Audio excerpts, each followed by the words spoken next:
Everyone, I am Mayank Shekhar Mishra and today we will discuss the first chapter of biology. This is the living world. So in this chapter first of all हम लोगों का जो learning material है वो ये है कि living क्या होते हैं, उनके क्या क्या कैरेक्टरिस्टिक फीचर्स हैं और किन किन पार्टिकुलर कंडीशंस पर हम किसी भी ऑर्गेनिज्म को लिविंग कह सकते हैं। सबसे पहली बात ये आती है कि लिविंग को हम डिफ़ाइन कर सकते हैं कि कौन कौन से वो पार्टिकुलर कैरेक्टरिस्टिक फीचर्स हैं जिनके बेसिस पर हम उसको डिफ़ाइन करेंगे। तो यहाँ पर कुछ पार्टिकुलर पॉइंट्स हैं जो मैं आपसे डिस्कस करूँगा। लिविंग का जो सबसे जनरल कैरेक्टरिस्टिक फीचर है वो ये है कि दैट इज़ इनमें ग्रोथ होती है, ये ग्रोथ को रिप्रेजेंट करते हैं। लेकिन दूसरी बात यहाँ पर ये भी आती है कि ग्रोथ और कौन कौन से ऐसे पार्टिकुलर ऑर्गेनिज्म हैं जिनमें होती है, वो लिविंग है या फिर नॉन लिविंग है, दोनों ही बातें यहाँ पर एप्लीकेबल होती हैं। तो अगर हम क्रिस्टल्स का एग्जांपल लें, इन केस ऑफ द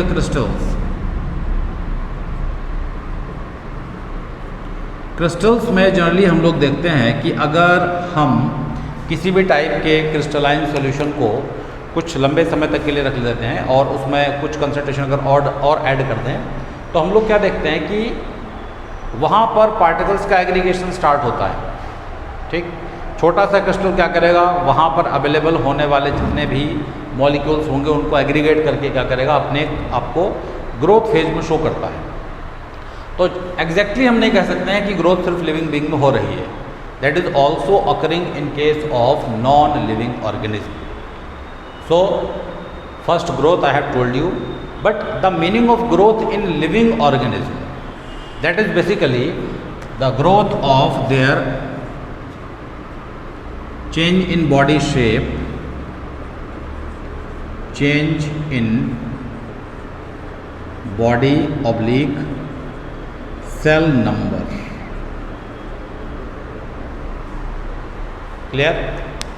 यहाँ पर जो सबसे इम्पोर्टेंट पॉइंट है कि ग्रोथ को हम लिविंग में कैसे अंडरस्टूड करेंगे, हम कैसे समझेंगे, तो ग्रोथ को हम बता सकते हैं कि जनरली ग्रोथ लिविंग में अगर हम बात करते हैं तो यहाँ पर सिंपल सा मीनिंग हुआ कि वो ग्रोथ या वो पार्टिकुलर चेंज जो उनके बॉडी ऑर्गेनाइजेशन में हो रहा है, उनके नंबर ऑफ सेल्स में हो रहा है, वो ग्रोथ कहलाएगा। सेकेंड पॉइंट यहाँ पर आता है कि जितने भी लिविंग ऑर्गेनिज्म हैं ऑलमोस्ट दे एग्जिबिट लोकोमोशन। और लोकोमोशन की अगर हम बात करते हैं तो चाहे फिर हम यूनिसेलुलर फॉर्म्स की बात करें, in case of unicellular forms of life, जितने भी एक कोशिकीय जीव हैं इन unicellular organism,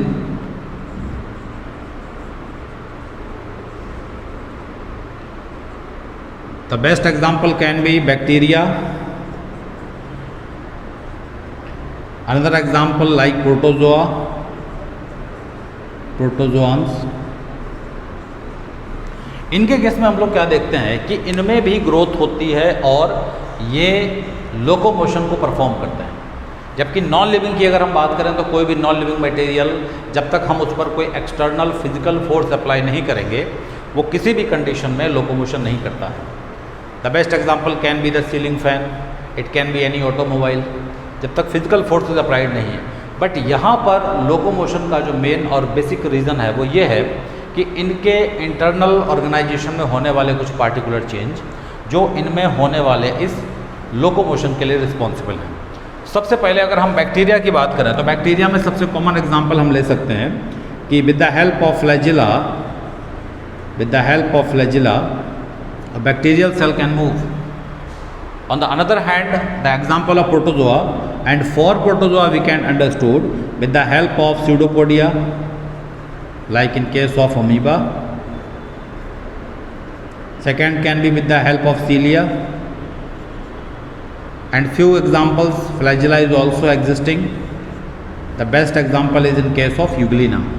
So in case of these unicellular forms of life, they are also able to locomote from one place to, और एक प्लेस से दूसरे प्लेस पे क्या कर सकते हैं, ये लोकोमोशन कर सकते हैं।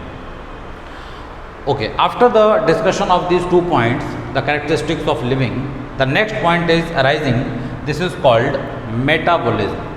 This is the most important characteristic feature of living organism, most important. सबसे पहली बात तो आती है कि हमें ये पता होना चाहिए कि मेटाबॉलिज्म का मीनिंग क्या है, what is the meaning of metabolism.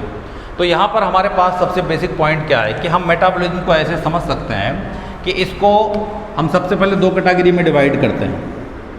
First of all हम इसको दो कैटेगरी में डिवाइड करते हैं। दोनों ही टर्म्स, इस पार्टिकुलर टर्म, उन दोनों टर्म्स को मिलाकर हम इस सिंगल टर्म का फॉर्मेशन करते हैं। अब वो कौन कौन से टर्म्स हैं मैं सबसे पहले आपको बताऊंगा। This first term is for anabolism. The first term is anabolism. जो सबसे पहले यहाँ पर टर्म आता है वो है एनाबॉलिज्म, और सेकेंड यहाँ पर आता है वो कहलाता है catabolism, that is called catabolism. दोनों ही पॉइंट्स को हम लोग अंडरस्टूड करेंगे, और क्योंकि ये लिविंग का सबसे इंपॉर्टेंट कैरेक्टरिस्टिक फीचर है तो इसको समझना ज़रूरी है। So first of all we have to discuss that what is the meaning of anabolism and what is the meaning of catabolism. In case of anabolism, we can say that when any smaller particles or molecules, these are the molecules, suppose that, and when they aggregate and produce a large molecule or a large compound, that particular process will comes under anabolic reaction or anabolism. I will also discuss the example. On the other hand, about the catabolism, how we can easily understood about the catabolism. Catabolism को हम कैसे easily समझ सकते हैं, इसका सबसे common example है कि अगर हम इस एनाबॉलिक रिएक्शन को पूरी तरह से रिवर्स कर दें। How? The example I can say, ये हमारे पास एक कंपाउंड था और इस कंपाउंड का ब्रेक डाउन छोटे छोटे इसके सब पार्टिकल्स में हुआ है, या इसके स्मॉलर पार्टिकल्स में हुआ है। That process will called catabolism. The best example of anabolism, we can take the example of this is the photosynthesis. This is photosynthesis. अब बात यहाँ पर आती है कि फोटोसिंथेसिस कैसे हो सकता है, because you all are in class 11 and you all are aware कि फोटोसिंथेसिस एक ऐसा फिनोमिनॉन है जिसमें प्लांट जनरली अपने green pigment that is called chlorophyll और वाटर को साथ ही साथ कार्बन डाइऑक्साइड को यूज़ करके लोग क्या कर सकते हैं, ये फूड का फॉर्मेशन करते हैं। अब यहाँ पर जो फूड का फॉर्मेशन होता है उसके लिए सबसे रिस्पॉन्सिबल कंपोनेंट्स क्या होंगे? First is carbon dioxide, second is water, and third is the presence of chlorophyll and also presence of sunlight. Photosynthesis का जो एंड प्रोडक्ट होता है that is always called, it is called a carbohydrate material that is glucose, and finally plant will convert that glucose in form of starch. तो overall photosynthesis में हमने क्या देखा कि यहाँ पर different components like carbon dioxide, यहाँ पर वाटर भी अवेलेबल है, सनलाइट भी है, बट ये दो कंपोनेंट प्राइमरीली पार्टिसिपेट करते हैं in formation of glucose and also in the evolution of oxygen. So ये एक तरह का क्या है, ये एक टाइप का मॉलिक्यूल है जिसका फॉर्मेशन हुआ है किसमें, इन केस ऑफ फोटोसिंथेसिस में। और फोटोसिंथेसिस क्या है? फोटोसिंथेसिस एक तरह की एनाबॉलिक रिएक्शन कही जाएगी। दूसरा एग्जांपल हम लोग ले सकते हैं जस्ट अपोजिट टू फोटोसिंथेसिस, जिसको जनरली हम लोग नाम देते हैं क्या, दैट इज कॉल्ड रेस्पिरेशन।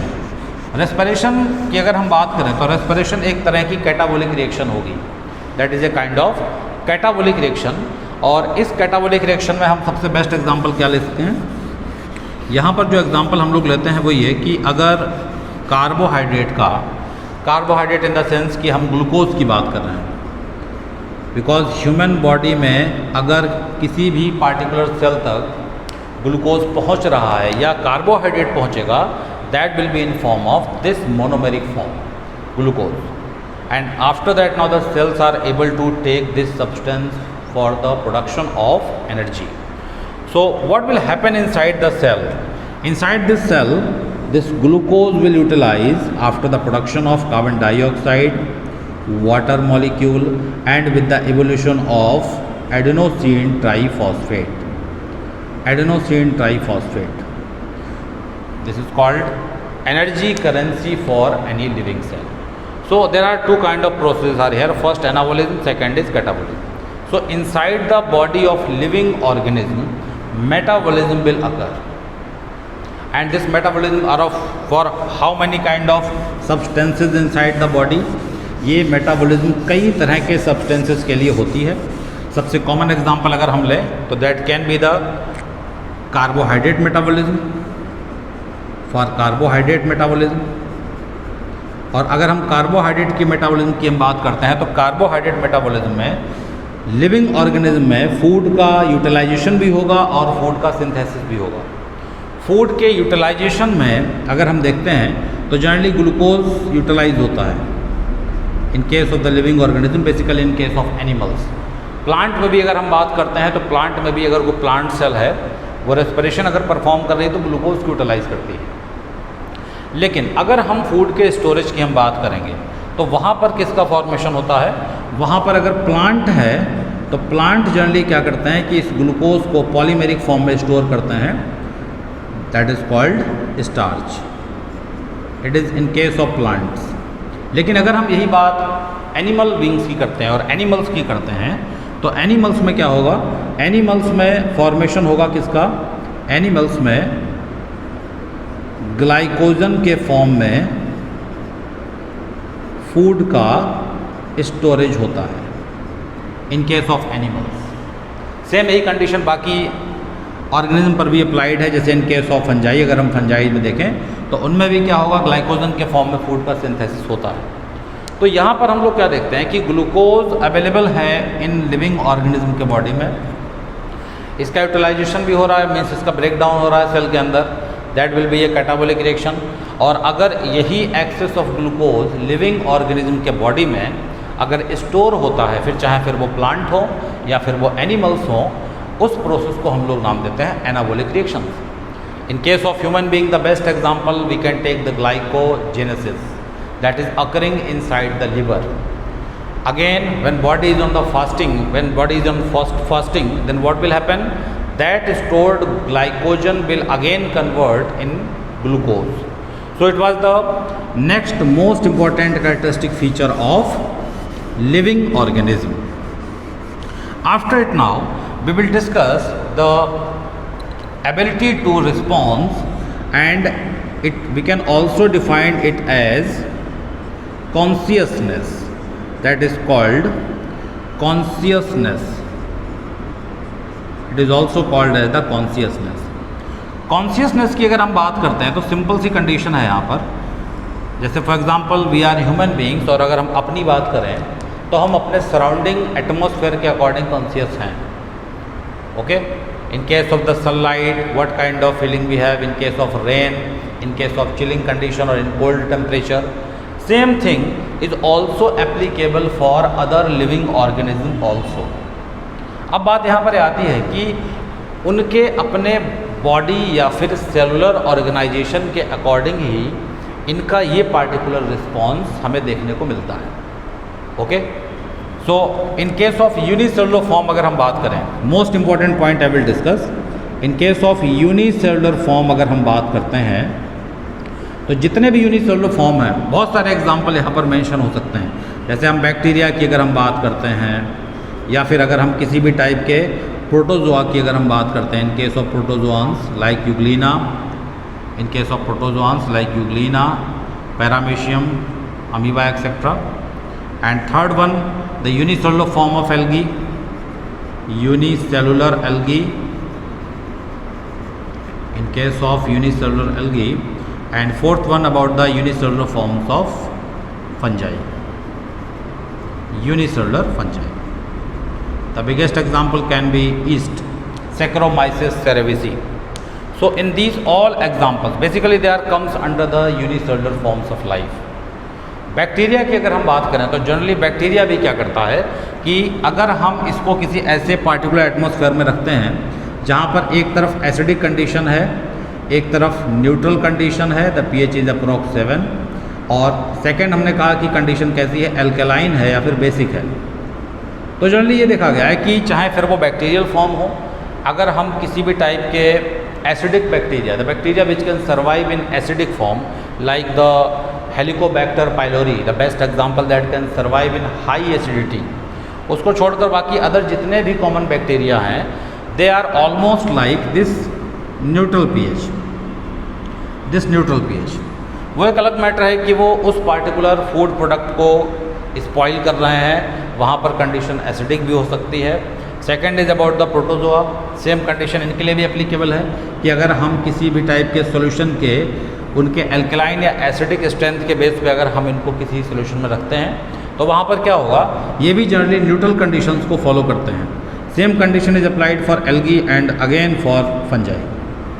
तो क्वेश्चन इज हियर कि आखिर ये ऐसा क्यों कर रहे हैं। द बिगेस्ट एग्जाम्पल और we can say the characteristic of this the organism, this is about the consciousness.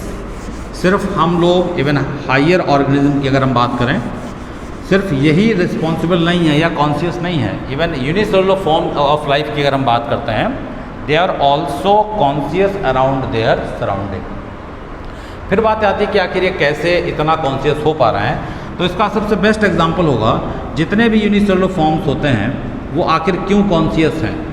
Generally ये क्वेश्चन अगर हमसे पूछा भी जाता है देन हमें पता होना चाहिए कि अगर हम बैक्टीरिया की हम बात करते हैं then bacterial cell always contain a kind of slime capsule around the cell wall, basically in the parasitic forms, और साथ ही साथ इनके सेल मेम्ब्रेन पे कुछ पार्टिकुलर टाइप के रिसेप्टर्स भी होते हैं।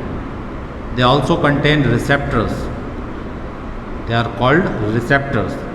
और ये रिसेप्टर क्या करते हैं, उनको सराउंडिंग का जो भी पार्टिकुलर स्टिमुलस होगा as according to the stimulus of surrounding, उस स्टिमुलस के अकॉर्डिंग इस बैक्टीरिया में कई सारे बायोकेमिकल चेंजेस करवाएगा, जिसके बाद ये बैक्टीरिया अपने फ्लैजिला या अपने पिलिन की हेल्प से, they are called pili, numerous hair like structure existing on bacteria, इनके मूवमेंट के लिए रिस्पॉन्सिबल होता है।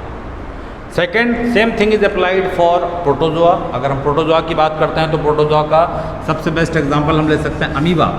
अमीबा में स्यूडोपोडिया के फॉर्मेशन के लिए जनरली उसका साइटोप्लाज्मिक कंटेंट रिस्पॉन्सिबल है, बट अमीबा में जो भी साइटोप्लाज्मिक कंटेंट होगा वो साइटोप्लाज्मिक कंटेंट डिपेंड करता है अपने पार्टिकुलर डेंस और कंसनट्रेट मैट्रिक्स के मूवमेंट की वजह से, जिसको जनरली हम लोग सॉल और जेल के टर्म में समझते हैं, terms of sol and gel. That's why the reason amoeba is able to produce its pseudopodia और false feet like structure. Clear? तो that was a discussion regarding to unicellular form. मतलब unicellular form भी अगर life का है तो वो भी क्या करेगा, वो कॉन्शियसनेस को रखता है and it has also ability to response according to the surrounding conditions. But what about the higher organism? In case of higher organism की अगर हम बात करते हैं तो हायर ऑर्गेनिज्म में जितने भी मल्टीसेलुलर फॉर्म्स ऑफ लाइफ हैं, for example in case of human की अगर हम बात ले लें, in case of mammals we can take the example, in case of other forms of life that can be the invertebrate and that can be the vertebrate. In both the cases organism have their particular sense organs and with the help of these sense organs organism can give the response according to their surrounding. For example, in case of human being have basically 5 senses. These are according to response of light, that can be the response of food or any chemical substance, that can be the response to about the vibration or sound, that response can be for touch, okay, and that response also be for smell. So we have separate receptors in the body. Like for light we have photoreceptors, we have photoreceptors and that is called as eyes. Same thing for food. We have gustatory receptors. We have gustatory receptors, and these gustatory receptors are for sense of taste. Next is the sound. We also have phonoreceptor. We have phonoreceptor जिसकी help से हम लोग सुन सकते हैं. Next is the touch. और touch के अगर हम रिसेप्टर्स की बात करें तो इसको कई टाइप की कैटेगरी में डिफाइन किया गया है, जिसको हम लोग अपनी आगे आने वाली क्लासेस में अंडरस्टूड करेंगे, समझेंगे. क्योंकि यहाँ पर टच का मतलब है कि हमारा लाइट, हमारा हीट के लिए कंडीशन अलग है, हमारे लिए कोल्ड कंडीशन अलग है. और इन case of any other kind of touch, basically that can be for warm and cold object, दोनों के लिए रिसेप्टर्स अलग अलग होंगे. So last one is about the smell. और स्मेल के लिए अगर हम बात करें that is called olfactory receptor. That is called olfactory receptor. तो हायर ऑर्गेनिज्म में ये कॉमन रिसेप्टर्स हैं जो जनरली उनकी बॉडी में एग्जिस्ट करेंगे, और जिसकी हेल्प से वो ये कंप्लीट इंडिकेशन देते हैं that they are living, they are non living. I hope this point is clear for you all. The next point we will discuss again regarding to their body organization. So what about the body organization? I will discuss this point over here again, and this is the next characteristic feature of living. This is called their cellular organization. Cellular organization. And in this cellular organization, we will discuss that in how many aspects the body organization of living establishes. And this organization can be in the unicellular form, that can be also in multicellular form. Cellular organisation की जब हम बात करते हैं, then यहाँ पर बात आती है कि किसी भी टाइप के लिविंग ऑर्गेनिज्म की बॉडी वो सिंगल सेल्ड फॉर्म में है या फिर वो मल्टी सेलुलर फॉर्म में है. तो यहाँ पर हम इसके बेसिस पर कह सकते हैं कि उनका ऑर्गेनाइजेशन कैसा होगा, या तो सिंगल सेल के फॉर्म में वो एग्जिस्ट करेंगे या फिर वो मल्टी सेलुलर फॉर्म में एग्जिस्ट करेंगे, जिसका डिस्कशन हम लोग पहले भी ब्रीफ में कर चुके हैं. मैंने आपको बताया था कुछ एग्जांपल्स के साथ, जैसे बैक्टीरिया हुए, दूसरा एग्जांपल मैंने आपको दिया था इन केस ऑफ प्रोटोजोआ, और भी कई सारी यूनिसेलुलर फॉर्म हैं, चाहे फिर वो फंजाई के फॉर्म में हो like Saccharomyces cerevisiae, in case of Chlamydomonas, in case of other forms of algae which are comes under the unicellular. So after the cellular organization, the next most important point we will discuss, this is regarding to their reproduction. This is for their reproduction. जब हम reproduction की बात करते हैं तो यहाँ पर सबसे पहली बात आती है कि रिप्रोडक्शन एक ऐसा प्रोसेस है जिसमें कोई भी लिविंग ऑर्गेनिज्म क्या करेगा, that will able to produce progeny like itself और हरसेल्फ. दोनों पॉइंट्स यहाँ एप्लीकेबल हैं. तो जब हम रिप्रोडक्शन की बात करते हैं तो जनरली रिप्रोडक्शन के जो मोड हैं लिविंग ऑर्गेनिज्म में वो जनरली 2 टाइप के होते हैं. पहला जो टाइप होगा वो क्या होगा, the first type is basically that is called vegetative form of reproduction. Vegetative, it is for first called vegetative form of reproduction. Second, यहाँ पर जब हम बात करते हैं तो जनरली हम लोग करते हैं बात इन case of asexual reproduction. Asexual बात आती है कि किसी भी टाइप का अगर वेजिटेटिव रिप्रोडक्शन है जनरली वो असेक्सुअल रिप्रोडक्शन में ही मेंशन होगा. लेकिन डिफरेंस यहाँ पे सिर्फ इतना है कि वेजिटेटिव जो टर्म हम लोग यूज़ करते हैं उसका सिंपल सा मीनिंग हुआ कि उस लिविंग ऑर्गेनिज्म का कोई भी ऐसा बॉडी पार्ट जो उसके जैसे ही ऑर्गेनिज्म को क्रिएट करने की टेंडेंसी अगर रखता है तो फाइनली उसको हम लोग क्या टर्म देंगे, वेजिटेटिव रिप्रोडक्शन का नाम देते हैं. और अगर हम कुछ कॉमन एग्जांपल देखें, जैसे for example we can take the example of spore formation. Spore formation that is the general characteristic feature of different algae. और एल्गी से पहले अगर हम बात करें तो फंजाई में भी स्पोर फॉर्मेशन होता है और बहुत से ऐसे बैक्टीरिया हैं जो स्पोर फॉर्मेशन करते हैं. दूसरी बात यहाँ पर आती है कि ये इनका रीजनरेशन भी हो सकता है. That can be the regeneration, that can be the fragmentation, या फ्रेगमेंटेशन भी हो सकता है, जिसमें एक बॉडी, जैसे अगर हम spirogyra, I think you all are aware of spirogyra, जो कि एक टाइप का एल्गी है। It is the member of Chlorophyceae, जिसको हम लोग डिस्कस करेंगे in plant kingdom.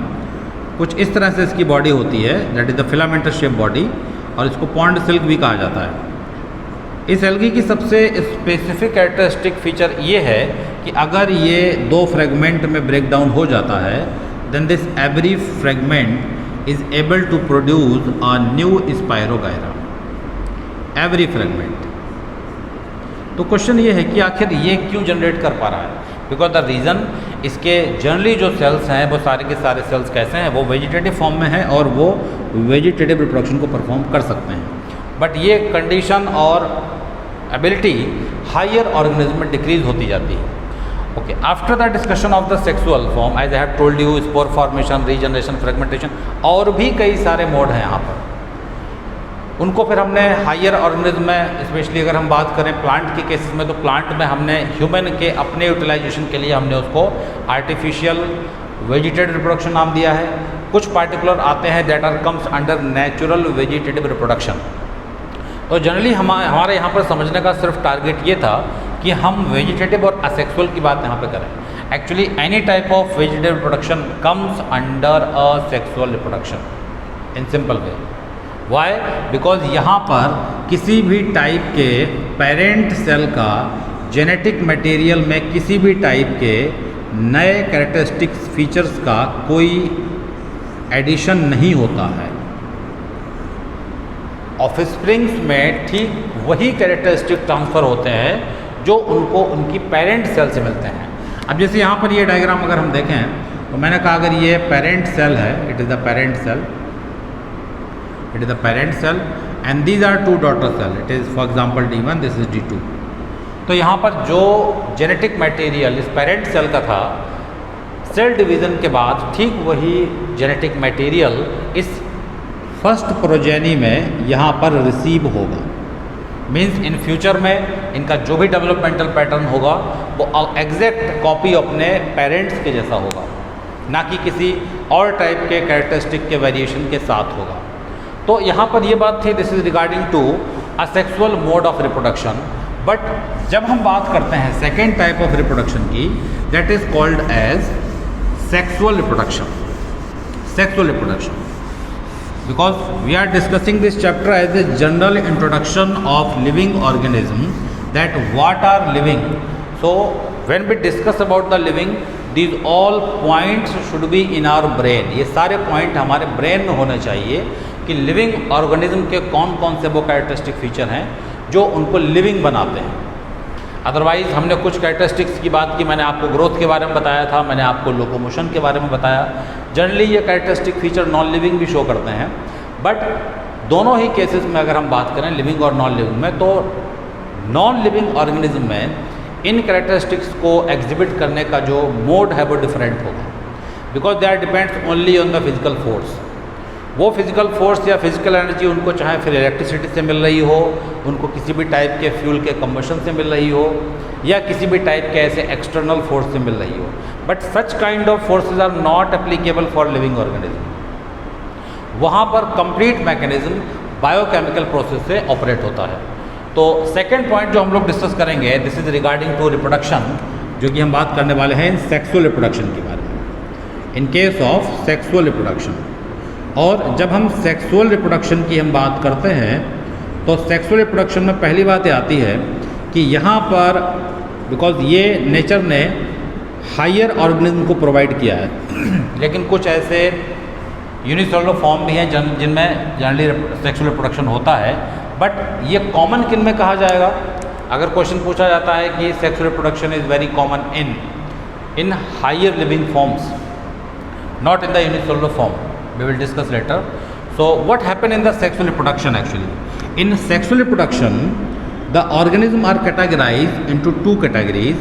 First organism comes under male and second will be considered as female.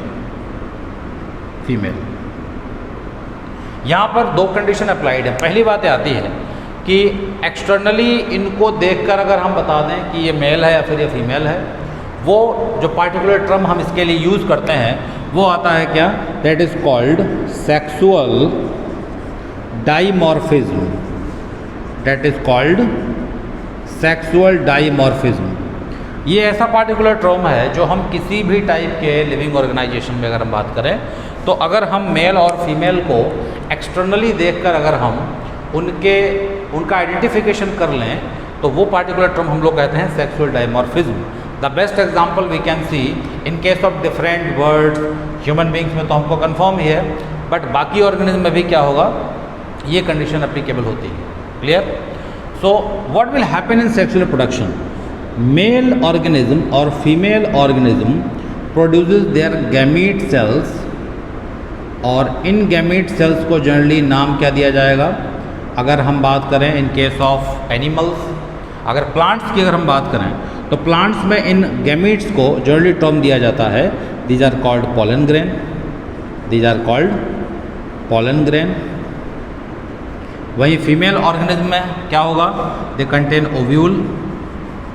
Same thing for, actually this is for plant, what I am telling you, it is for plant.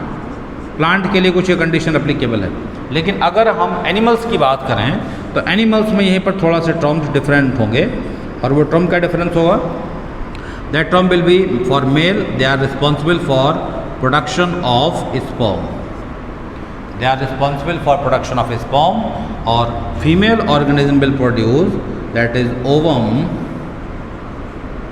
और ova और egg cell और egg. Clear? Second thing is here that what is existing inside these gametes, what is existing inside these gametes, तो आखिर इन gametes में ऐसा क्या होगा जिसके फ्यूज़न के बाद न्यू ऑर्गेनिज्म क्रिएट होगा। क्लास 11th में ऑलमोस्ट आपको ये कंफर्म होता है, because in class 10th you all have study about the sexual reproduction, you all are aware about the process of fertilisation. So what will happen after the fertilization of a male gamete, that is called sperm, with female gamete, that is called ovum, और दोनों में जब fusion होगा, this is male gamete called sperm, this is female gamete called ovum. चूँकि ये बात हम कर रहे हैं एनिमल्स की, प्लांट के भी मैं आपका बहुत ब्रीफ में डिस्कशन दूंगा। तो what will happen after fertilisation, जब दोनों में फ्यूज़न होगा तो फाइनली एक सिंगल सेल का प्रोडक्शन होता है जिसको हम लोग नाम देते हैं, that cell is called zygote, this cell is called zygote. और ये सेल जो होगी, बिकॉज स्पर्म का ओरिजिनेशन कहाँ से हुआ है और ओवम कहाँ से आया है, then we know they are coming from two separate individuals. First is we have told it is called male, and second हमने टर्म दिया था ये फीमेल होगा। इन दोनों से, दोनों ही केसेस में कैसे हैं, they are diploid organism. You all have to familiar with the term called diploid. Diploid का मीनिंग होता है they have the double number of chromosome. For example अगर हम ह्यूमन की एक सेल की बात करें तो ह्यूमन के एक सेल में अगर हम स्किन सेल की बात करें, for example when we will discuss about our skin cell that contain approx 46 total number of chromosome, 46. And when we will discuss about the pair, then this cell contain 23 pair of chromosome, 23 pair. So actually what will happen over here, in sperm contain half number of chromosome, means sperm में total number of chromosome कितना होगा, that will 23 chromosome, and same thing is for applied ovum, it also has 23 chromosome, और इन 23 chromosome के fusion के बाद total zygote में जो number of chromosome होगा that will be 46 number of chromosome, that will be 46 number of chromosome. Now that will be the first, it is the beginning of life inside the higher living forms. Why? Because it is the first cell which is produced after the process of this particular reproduction, that is called sexual reproduction. And there are very high number of chances, इस type के reproduction में सबसे ज़्यादा chances किसके हैं, यहाँ पर variation सबसे ज़्यादा हो रहा है। और नेचर की अगर हम बात करें, नेचर में जिस पार्टिकुलर स्पीशीज़ में वेरिएशन जितने ज़्यादा हो रहे हैं वो उसमें उतने ही अच्छे माने जाते हैं, because these variation protect their progeny in future and completely make their progeny to completely develop in this form that they can survive easily in any kind of condition. So I hope this point is clear for you all, that what is the meaning of sexual reproduction. I would like to recall again few points in sexual reproduction. There is a need of two parents. First is called male organism, another is called female organism, and finally what will happen? The production of a first live cell will take place, that is called as zygote. It is the first cell जिसका development होगा और वो particular cell क्या करेगी? It will develop into a complete living organism. Sexual reproduction, जैसा कि मैंने अभी आपको बताया कि किसी भी टाइप के ऑर्गेनिज्म का जब प्रोडक्शन होता है, उस प्रोडक्शन का जो सबसे मोस्ट इम्पॉर्टेंट फैक्टर है वो ये है कि पेरेंट सेल्स का, जो कि हैप्लॉइड फॉर्म में होगी, चाहे फिर वो स्पर्म के फॉर्म में हो या फिर ओवम के फॉर्म में हो, उनका अपने फाइनल प्रोजेनी में पहुंचना इन फॉर्म ऑफ ए जाइगोट, जैसा कि मैंने अभी बताया. बट इस पार्टिकुलर विचारधारा के साथ कुछ ऐसे ऑर्गेनिज्म हैं जो बिल्कुल भी मैच नहीं करते हैं. The best example I will tell you, it is in case of mule. Second example will be, it is for worker honeybee.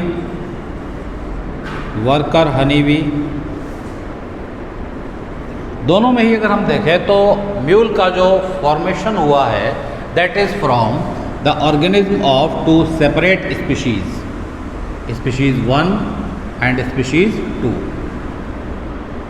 दोनों ही डिफरेंट हैं.